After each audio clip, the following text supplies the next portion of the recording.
Welcome to Tales Told, a series where I perform readings on works of historic or cultural significance.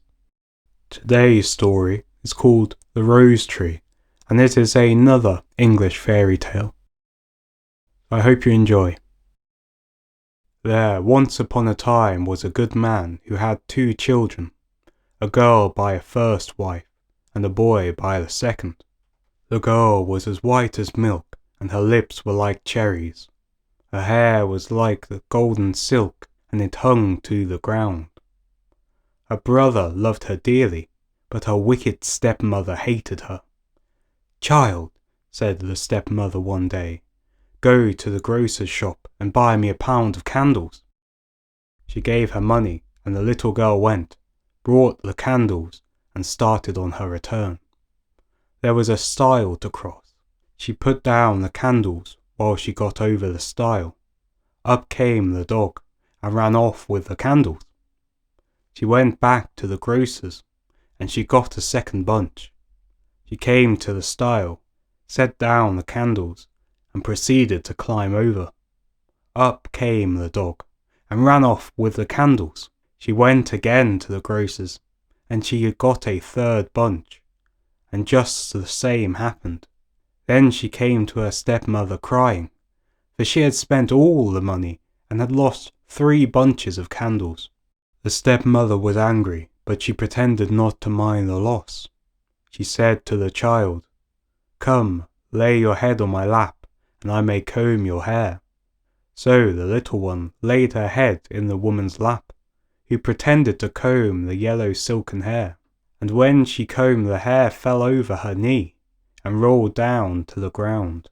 The stepmother hated her more for the beauty of her hair, so she said to her, "I cannot part your hair on my knee. Fetch a billet of wood." So she fetched it. Then said the stepmother, "I cannot part your hair with a comb. Fetch me an axe." So she fetched it. "Now," said the wicked woman, "lay your head down on the billet while I part your hair." Well, she laid down her little golden head without fear, and whilst down came the axe, and it was off. So the mother wiped the axe and laughed. Then she took the heart and liver of the little girl, and she stewed them and brought them into the house for supper. The husband tasted them and shook his head. He said that they tasted very strangely. She gave some to the little boy, but he would not eat. She tried to force him, but he refused and ran out into the garden, and took up his little sister and put her in a box, and buried the box under the rose tree. And every day he went to the tree and wept, till his tears ran down on the box. One day the rose tree flowered. It was spring, and there among the flowers was a white bird, and it sang and sang and sang like an angel out of heaven. Away it flew, and it went to the cobbler's shop, and perched itself on a tree hard by, and thus it sang: "My wicked stepmother slew me, my dear father ate me, my little brother whom I love sits below and I sit above. Stick, stock, stone dead." "Sing again that beautiful song," asked the shoemaker, "if you will first give me those little red shoes you are making."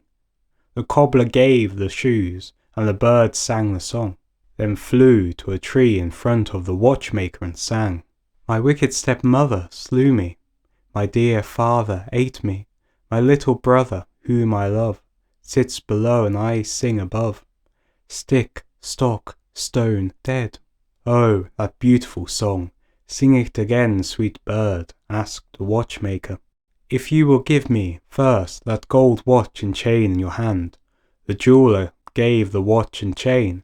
The bird took it in one foot, and the shoe in the other, and after having repeated the song, it flew away to where 3 millers were picking a millstone. The bird perched on a tree and sang: "My wicked stepmother slew me, my dear father ate me, my little brother whom I love sits below and I sing above. Stick." Then one of the men put down his tools and looked up from his work. "Stock, Then the second miller laid aside his tools and looked up. Stone. Then the third miller laid down his tools and looked up. Dead. Then all three cried out with one voice, "Oh, what a beautiful song! Sing it, sweet bird, again." "If you will put that millstone around my neck," said the bird. Men did what the bird wanted, and away to the tree it flew, with the millstone around its neck, the red shoes in one foot, and the gold watch and chain in the other. It sang the song and then flew home. It rattled the millstone against the eaves of the house, and the stepmother said, "It thunders." Then the little boy ran out to see the thunder, and down dropped the red shoes at his feet. It rattled the millstone against the eaves of the house once more, and the stepmother said again, "It thunders." Then the father ran out, and down fell the chain around his neck. In ran the father and son, laughing and saying, "See, what fine things the thunder has brought us." Then the bird rattled the millstone against the eaves of the house a third time, and the stepmother said, "It thunders again. Perhaps the thunder has brought something for me." And she ran out, but the moment she stepped outside the door, down fell the millstone on her head, and so she died. Well, that was quite the tale.